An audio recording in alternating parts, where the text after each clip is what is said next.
Saya Fernando dari kelompok 4 mau menjelaskan tentang pengertian pasar monopoli.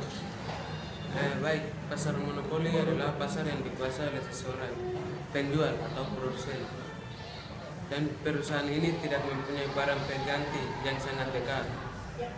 Jadi hanya ada satu penjual sedangkan pembelinya banyak. Dalam pasar monopoli, perusahaan dapat menentukan harga secara utuh tanpa adanya persaingan dengan perusahaan lain. Saya Serena Seka dari kelompok 4. Saya akan menjelaskan kekurangan dari pasar monopoli. Yang pertama, pembeli tidak dapat pilihan lain untuk membeli barang. Kedua, memberi kesempatan lebih kepada perusahaan monopolis untuk bertindak sewenang-wenang sehingga dapat merugikan para konsumen. Yang ketiga, keuntungan hanya terpusat pada satu perusahaan dan biasanya sangat besar karena harga pokok barang sudah bisa diperkirakan dan lebih rendah per unitnya. 4. Penyalahgunaan kekuatan ekonomi. Yang kelima, tidak adanya persaingan. Yang keenam, kesenjangan dalam pembagian pendapatan. Yang ketujuh, mengurangi kesejahteraan konsumen. Nama saya Raka Wikramayasa, absen 20, kelompok 4. Saya akan menjelaskan tentang penyebab timbulnya pasar monopoli. Nomor 1, adanya perlindungan hukum, yaitu diperolehnya hak paten untuk suatu produk. 2. Pemberian lisensi oleh pemerintah untuk berusaha secara tunggal. 3. Memiliki modal yang sangat besar sehingga tidak dapat disaingi oleh perusahaan lainnya. 4. Menguasai bahan mentah yang cukup strategis. 5. Produksi secara alamiah karena sangat digemari oleh konsumen. 6. Pasar tidak luas dan hanya ada satu penjual yang dapat melayani secara optimal. 3. Saya Oktarian dari kelompok 4 akan menjelaskan ciri-ciri dari pasar monopoli. 1. Hanya ada satu penjual dan banyak pembeli. 2. Tidak ada perusahaan yang dapat membuat barang substitusi yang sempurna. 3. Adanya hambatan untuk masuk dalam pasar seperti banyak rintangan yang dari pasar SDM, biaya produksi, dan peraturan pemerintah.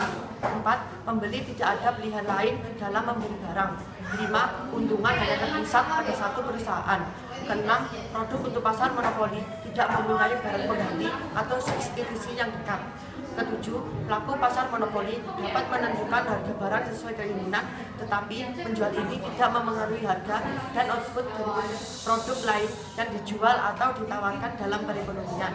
8. Sifat monopoli menyebabkan perusahaan tidak memerlukan promosi atau iklan dalam pemasaran produknya karena tidak ada barang alternatif atau penggantinya, menyebabkan pembeli terpaksa membeli hasil produksi dari perusahaan monopoli. Nama saya Nandaskar Pratiwi dari kelompok 4 akan menjelaskan tentang monopoli yang tidak dilarang. Yang pertama, monopoli bailout, yaitu monopoli oleh negara untuk cabang-cabang produksi penting bagi negara dan menguasai hajat hidup orang banyak. Yang kedua, monopoli by nature, monopoli yang lahir dan tumbuh secara alamiah karena didukung iklim dan lingkungan tertentu. Yang ketiga, monopoli by license, yaitu izin penggunaan hak atas kekayaan intelektual.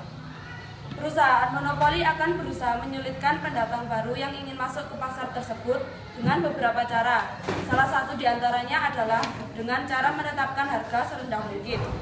Dengan menetapkan harga ke tingkat yang paling rendah, perusahaan monopoli menekan kehadiran perusahaan baru yang memiliki modal kecil. Perusahaan baru tersebut tidak akan mampu bersaing dengan perusahaan monopoli yang memiliki kekuatan pasar, image produk, dan harga murah, sehingga lama-kelamaan perusahaan tersebut akan mati dengan sendirinya. Cara lainnya adalah dengan menetapkan hak paten atau hak cipta dan hak eksklusif pada suatu barang yang biasanya diperoleh melalui peraturan pemerintah. Tanpa kepemilikan hak paten, perusahaan lain tidak berhak menciptakan produk sejenis sehingga menjadikan perusahaan monopoli sebagai satu-satunya produsen di pasar. Saya Triskari Madinyanasta dari kelompok 4 akan menjelaskan tentang pembentukan harga pada pasar monopoli sekaligus campur tangan pemerintah dalam pasar persaingan tidak sempurna seperti pasar monopoli. Yang pertama adalah pembentukan harga pada pasar monopoli. Penjual menguasai pasar-pasar suatu produk merek tertentu. Oleh karena itu, penjual atau perusahaan memiliki kekuatan untuk mempengaruhi atau menentukan harga. Maka, penjual dengan mudah akan mempengaruhi jumlah produk yang dijual. Campur tangan pemerintah dalam pasar persaingan tidak sempurna.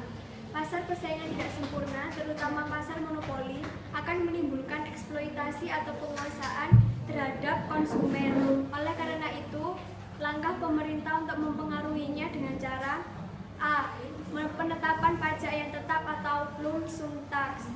Pembebanan pajak yang dilakukan oleh pemerintah dalam jumlah tetap atau tertentu selama 1 tahun tanpa memperhitungkan jumlah produk yang dihasilkan oleh perusahaan. B. Penetapan pajak per unit barang atau specific tax. Pembebanan pajak yang dilakukan oleh pemerintah terhadap perusahaan monopoli bergantung jumlah produk yang dihasilkan. Yang C. Penetapan harga maksimum untuk melindungi konsumen. D. Menetapkan tarif listrik, air minum, dan BBM. E. Mendirikan perusahaan tandingan agar perusahaan monopoli tidak terlalu kuat. F. Memberlakukan undang-undang anti monopoli.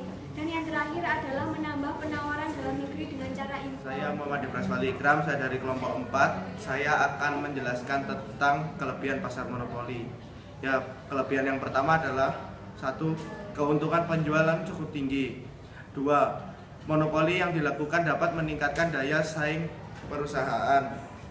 3. Produk yang menguasai kepentingan masyarakat biasanya diatur pemerintah.